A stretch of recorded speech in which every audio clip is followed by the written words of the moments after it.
These last Thursdays, we have deepened different aspects of personal and social healing. I introduced aspects in the form of a simple new alphabet of healing. We looked at A for awake, B for behold, C for seize, D for drink, E for and today we look at F for forgetting. My name is Julia and I'm a German member of the Woven Day, living here in the San Francisco Bay Area. Today I would like to introduce why I think that the act of forgetting is part of our healing process. I'm not going to enter into the psychological discussion on memory and forgetting and the controversial opinion regarding these elements in the treatment of trauma survivors. I'm also not talking about illnesses, which include dementia. My argument is rather an anthropological and spiritual one, even though psychological dimensions are part of it. Who knows the Jewish Christian tradition well could be surprised by my suggestions, since probably one of the most important essence of this religion is to remember. Always to remember. The biblical scriptures are full of that invitation and of incentives to do so.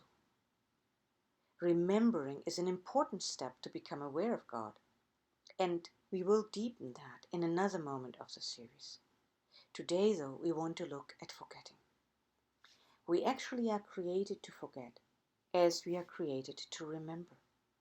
We only can remember because we have the capacity to forget. It is that capacity that makes memory so special. Oh, you remembered my birthday without Facebook. In leadership training programs, to remember names gets stressed over and over again because it makes the people you network with feel special. And of course, our whole education has trained us to memorize dates, facts, numbers, multiplications, and so on. The other day, some of us sisters were driving in the car, and a new theory was shared over the radio about why the dinosaurs disappeared. According to those experts, because of an asteroid who hit the Earth at such an angle that in a very short time the whole atmosphere was filled with ashes and didn't leave the sun anymore through. Well, we were all laughing in the car because we were sharing how we all learned many years ago that the dinosaurs had died of overpopulation. There you go. All the important things that one learns at school, and then they are outdated 20 years ago.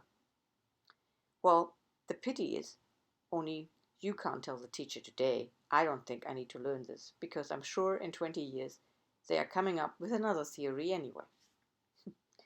However, we are not only created to forget, so that our memory is truly something special, and often an indicator of our intelligence, but because we need to forget as part of our brain function. The brain is selective, so it can prioritize and function well. Everyone who has gotten through grief, loss, illness, or social upheaval realizes that forgetting becomes their companion. Forgetting the details that they probably would not have forgotten otherwise. There is much shame connected with forgetting, precisely because so much of our intellectual life is built on what you remember.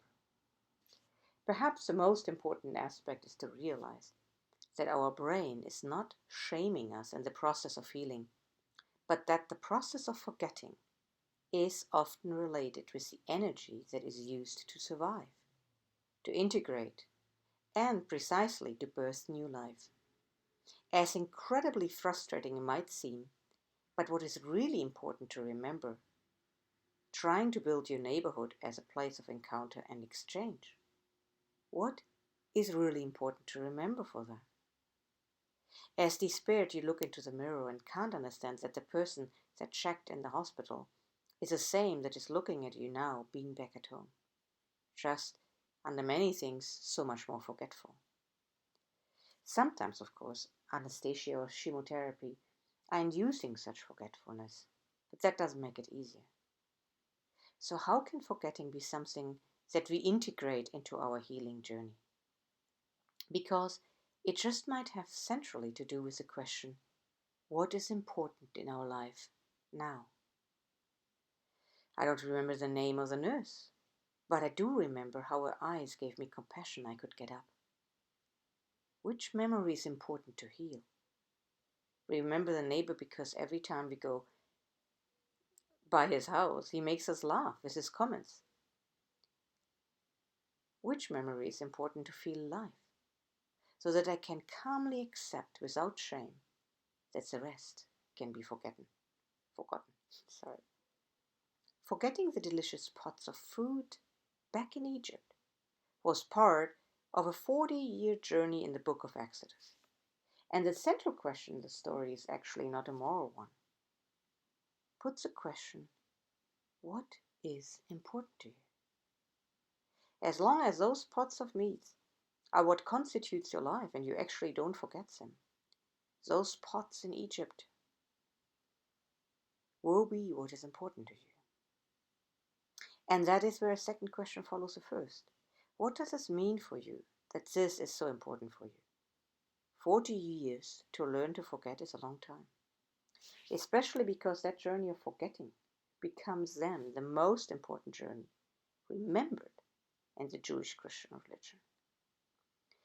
The last aspect of why I think forgetting is so important for us in the process of healing is that it binds us in new ways into community. I forget, but that doesn't mean the others do. They can tell me stories and show me images with their memories. The beauty to which it invites is to lose the shame to ask and to reach out celebrating our relationships instead of our mortification to feel worthless because of our lack of memory. It's not easy to see forgetting as part of the process of healing. It wasn't easy for the Israelites in the desert. However, the journey of healing surprises us at every corner, and so it invites us to celebrate what we don't know anymore, but that which community, friends, and family hold for us and with us, encouraging us to live the journey of the Exodus as a journey of healing, wandering, not lost, while forgetting.